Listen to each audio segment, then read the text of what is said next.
രാവിലെ എളുപ്പത്തിൽ ഉണ്ടാക്കാൻ പറ്റിയ നല്ല ഹെൽത്തി ആയിട്ടുള്ളൊരു ബ്രേക്ക്ഫാസ്റ്റ് റെസിപ്പിയാണ് ഇന്ന് ഷെയർ ചെയ്യുന്നത്. ഗോതമ്പ് പൊടി വെച്ചിട്ടാണ് നമ്മളിത് തയ്യാറാക്കി എടുക്കുന്നത്. അപ്പോൾ അതിനായിട്ട് ഞാനിവിടെ 1 കപ്പ് ഗോതമ്പ് പൊടി എടുത്തിട്ടുണ്ട്. ഇനി ഇതിലേക്ക് നമുക്ക് ആവശ്യത്തിന് ഉപ്പ് ചേർത്ത് കൊടുക്കാം. ഇനി നമുക്ക് ഈ പൊടിയിലേക്ക് കുറേശ്ശെ വെള്ളം ചേർത്ത് കൊടുത്തിട്ട് ഇതൊന്ന് മിക്സ് ചെയ്തിട്ടെടുക്കാം. വെള്ളം ഒട്ടും കൂടി പോവരുത്. ദോശമാവിനേക്കാളും കുറച്ചൊരു കൂടുതൽ കട്ടിയിൽ വേണം നമുക്ക് മാവ് തയ്യാറാക്കി എടുക്കാൻ. ഇപ്പോൾ ഇതാ ഞാനിവിടെ മാവ് തയ്യാറാക്കി എടുത്തിട്ടുണ്ട്. ഞാനിവിടെ മൊത്തത്തിൽ 1.5 കപ്പ് വെള്ളമാണ് ചേർത്ത് കൊടുത്തിട്ടുള്ളത്. ഈ ഒരു കട്ടിയിൽ വേണം നമുക്ക് മാവ് തയ്യാറാക്കി എടുക്കാൻ. ഇനി നമുക്കിതിലേക്ക് കുറച്ച് പച്ചക്കറികളൊക്കെ ചേർത്ത് കൊടുക്കാം. ഞാനിവിടെ ഒരു ഉള്ളി ചെറുതായി മുറിച്ചെടുത്ത് ചേർത്ത് കൊടുക്കുന്നുണ്ട്.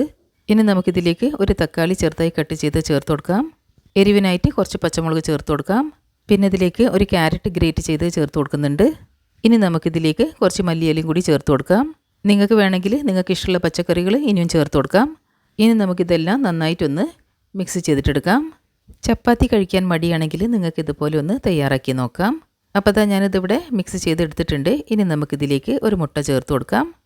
മുട്ട ചേർത്ത് കൊടുക്കുന്നത് ഓപ്ഷണലാണ്, പക്ഷേ ഇത് ചേർത്ത് കൊടുത്തതാണെങ്കിൽ നല്ല ടേസ്റ്റ് ആയിരിക്കും. ഇനി നമുക്ക് വിസ്ക് വെച്ചിട്ട് ഇതെല്ലാം നന്നായിട്ടൊന്ന് യോജിപ്പിച്ചെടുക്കാം. മുട്ട ചേർത്ത് കൊടുക്കുന്നതുകൊണ്ട് നമുക്കിതിലേക്ക് ബേക്കിംഗ് സോഡ ചേർത്ത് കൊടുക്കേണ്ട ആവശ്യമില്ല. അപ്പോൾ അത് നമ്മുടെ ദോശമാവ് ഇവിടെ തയ്യാറായിട്ടുണ്ട്. മുട്ടയും കൂടി ചേർത്തപ്പോൾ നമ്മുടെ ദോശമാവിൻ്റെ കൺസിസ്റ്റൻസി ഇവിടെ പെർഫെക്റ്റായി കിട്ടിയിട്ടുണ്ട്. ഇനി നമുക്ക് ദോശ ചുട്ടെടുക്കാൻ തുടങ്ങാം. നമുക്കൊരു ദോശത്തവയോ പാനോ അടുപ്പത്ത് വെച്ച് ചൂടാക്കിയതിൻ്റെ ശേഷം അതിലേക്ക് 1 ടീസ്പൂൺ നെയ്യോ ഓയിലോ ഒഴിച്ചു കൊടുക്കാം. ഇനി നമുക്ക് മാവ് ഒഴിച്ചു കൊടുക്കാം. ഞാനിവിടെ 2 കയ്യിൽ മാവാണ് ഒഴിച്ചു കൊടുക്കുന്നത്. ഈ ഒരു ദോശ നമുക്ക് കുറച്ചൊരു തിക്നെസ്സിലാണ് ചുട്ടെടുക്കേണ്ടത്. ഒരു 2 മിനിറ്റിന് ശേഷം നമുക്ക് കുറച്ച് ഓയിലോ നെയ്യോ ഇതിന് ചുറ്റും ഇങ്ങനെ ഒഴിച്ചു കൊടുക്കാം. ഇനി നമുക്കിതൊന്ന് മറിച്ചിട്ട് കൊടുക്കാം. ഇനി നമുക്ക് മറിച്ചിട്ട ഭാഗം കൂടി നന്നായിട്ട് മൊരിഞ്ഞ് കിട്ടിയതിൻ്റെ ശേഷം ഇതൊന്ന് തിരിച്ചിട്ട് കൊടുക്കാം. ഇപ്പോൾ ഇതാ നമ്മുടെ നല്ല ഹെൽത്തി ആയിട്ടുള്ള ദോശ ഇവിടെ തയ്യാറായിട്ടുണ്ട്.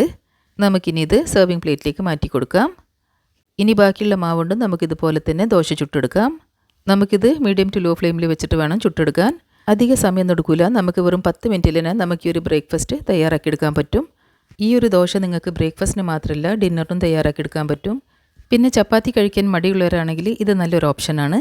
ഈ ഒരു ദോശയ്ക്ക് നമുക്ക് പ്രത്യേകമായിട്ടുള്ള സൈഡ് ഡിഷ് ഒന്നും വേണ്ട, കറിയോ ചമ്മന്തിയോ ഒന്നും തന്നെ വേണ്ട ഇത് കഴിക്കാൻ. അപ്പോൾ നല്ല സോഫ്റ്റ് ആയിട്ടുള്ള പഞ്ഞി പോലത്തെ ഈ ഒരു ദോശ റെസിപ്പി നിങ്ങളെല്ലാവരും ഒന്ന് ട്രൈ ചെയ്ത് നോക്കണേ. നിങ്ങൾക്ക് എല്ലാവർക്കും ഇത് തീർച്ചയായിട്ടും ഇഷ്ടപ്പെടും. ഇനി ഞാൻ നിങ്ങൾക്ക് ഇതൊന്ന് മുറിച്ച് കാണിച്ചു തരാം. നിങ്ങൾക്കിത് കണ്ടാൽ തന്നെ മനസ്സിലാവും ഇത് എത്രമാത്രം സോഫ്റ്റ് ആണെന്ന്. അപ്പോൾ എൻ്റെ വീഡിയോ ഇഷ്ടപ്പെട്ടതാണെങ്കിൽ ലൈക്ക് ചെയ്യാനും ഫ്രണ്ട്സ് ആൻഡ് ഫാമിലിയോട് കൂടെ ഷെയർ ചെയ്യാനും മറക്കരുത്.